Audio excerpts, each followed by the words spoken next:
I do this because I love myself. And I do this because I love myself too. And this I do because I love myself. And I love myself because this I do too.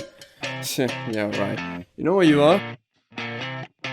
You're insecure, you're insecure, you're insecure, you're insecure, you're insecure, you're insecure, you're insecure, you're insecure, you're insecure, you're insecure, you're insecure, you're insecure, you're insecure, you're insecure, you're insecure, you're insecure, you're insecure, you're insecure, you're insecure.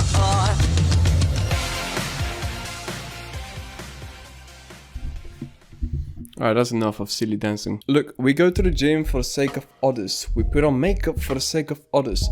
We dress a certain way for the sake of others. We do all of these things for the sake of others. We constantly look for approval and validation. And for some reason, there's some sort of stigma around it. This is a bad thing. It isn't necessarily bad to do things for the sake of others, but to look for approval of others is. And yes, this is approval and validation. I know that, some of the guys might accept it, but it's going to hurt a lot of my female audience. Shout out to 25%. If I tell them about makeup is blah. But look, let me explain to you what it would be otherwise. The cool photos that you take of yourself at the gym, or when you wear like a cool dress, or you looking sexy, whatever, you wouldn't have a desire or need for others to see them, like to put them out online. If they're for you, they will be for you, and that's it. That's the end of it. If you were to put on certain clothing, certain hat, certain, makeup, right? It wouldn't be to hide something like your hairline, or to hide like a spot or something ugly that you deem ugly about yourself. It would be because you specifically like this. A lot of people will lie to themselves right now and say, yeah, and that's exactly what I do. No, it might be that you like it because it hides that thing that you dislike about yourself. You should actually question whether you are doing things because you like them or because you like what they do for you. They hide something you don't like. Or if you're only doing it for validation because it makes you look better. But there's a bit of a twist with the whole it's okay to do things for the sake of others. But vanity is about others for you. Now, doing something for the sake of others might be, alright, I'm going to build this song, or I'm going to create this song and release it for others to enjoy. Sure, taking a photo of yourself so that others can enjoy it.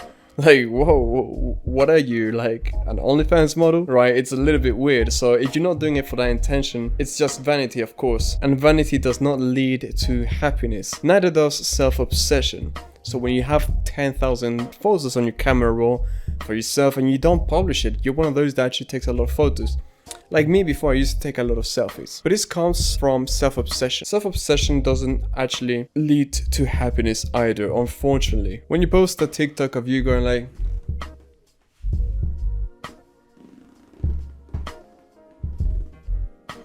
right, like that doesn't make you happier. It may make you feel like you're happier when you see these likes and you're like, oh yeah. But this is validation. It's bad happiness. It's unhealthy happiness. It's like feeling happy about securing this girl you just saw like at the nightclub. You like make out whatever, and then you have sex and you never see them again, and you just gave your soul to somebody else. No, these things don't make you happier. They are the cheap happiness. It's like cheap gratification. It's not good. It's not like the one that you actually work for and that has been like cooking for a little while. So all of the taste is like, absorbed, and I'm getting hungry. But apart from TikTok, neither is Instagram when you are posting all of these photos and it's like, oh yeah, it's for me. It doesn't make any sense to post something for others to see when you had a photo already and be like, oh, it's for me. You already did it for you. You took the photo and there you go. That's for you. Now you posted it on. Like, bro, it doesn't make sense. And there's only one line of thought that the people that disagree with me right now could go for, which would be, this is for self-acceptance. I'm putting myself up there to increase my confidence. Look, that's pretty and all, but it's not the case.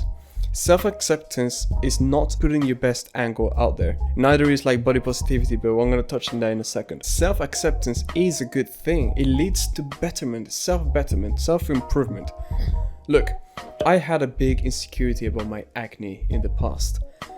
And I used to try to hide it, right? I'd put my hair over it, or like I'd put filters, messages that like were covering like that. And it was all for the sake of hiding away. But I started to accept myself more. I did not like, and I did not perform the idea of putting myself vulnerable to the internet with all of these things. I saw a girl, a friend of mine, that did it, and I was so moved by it. I sent her a private message and I was like, wow, you're brave for this. Putting this vulnerable side, I didn't get myself to do that. Like, I was fucking ashamed of myself. What I did do, and what self-acceptance really would look like in this kind of case, I took a lot of photos of myself, what I looked like, how horrible it was, and yeah, every now and then I would look at him. And every now and then I get more and more comfortable. I'd start going out and I wouldn't care as much. I'd be like, yeah, whatever, I have spots. My friend eats whatever he wants and he doesn't. I have a clean diet and I do. Life. But eventually I kept working on myself and it kept getting better.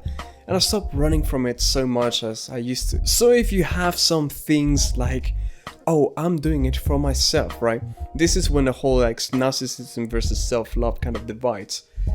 The phrase of I'm doing it for myself is often heard nowadays, but seldom is it true. To make it more true then, I've gave you some anecdotes, I gave you some comparisons. Here's what I recommend for you. At long last, stop comparing yourself to others.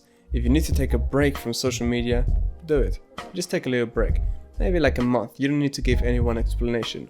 When you come back, just be like, sorry, been away, whatever. In this time, and throughout this time until things get better, that thing about yourself that you're trying to overcome, the insecurity, the thing you find ugly, expose it to yourself a bit more. I do have more in-length videos about how to overcome insecurities on my channel. Do check that out if you want more words and more wisdom on that. But as for now, do the things for yourself, but do them truly for yourself. If you put on makeup because it makes you feel prettier and it makes you feel prettier, you do it for yourself. No, try to feel prettier with nothing. Be like, I am enough. I am worthy of love. If you go to the gym because you're insecure about your body, or you're insecure about yourself in general, you think that a body will lead to a better persona, then stop practicing right now things that will get you a better personality. Start talking to other people. Start giving compliments. Smile more. Don't be shy and don't feel like you're not good enough either. But realize that you are enough. You can do more and you should become better, but you are enough and you are capable. And lastly, do not feed attention to the narcissism that there is online and in other people. If you see a lot of people self-absorbed, taking 1,000 selfies, or like, just stop. Don't give them any attention. Realize that they're a little bit lost right now and then they should really watch my video. But don't feed the market of narcissism by giving them your attention, because that is what they thrive on. Don't give vain people your attention. Strive to be 1% better every day, and much love.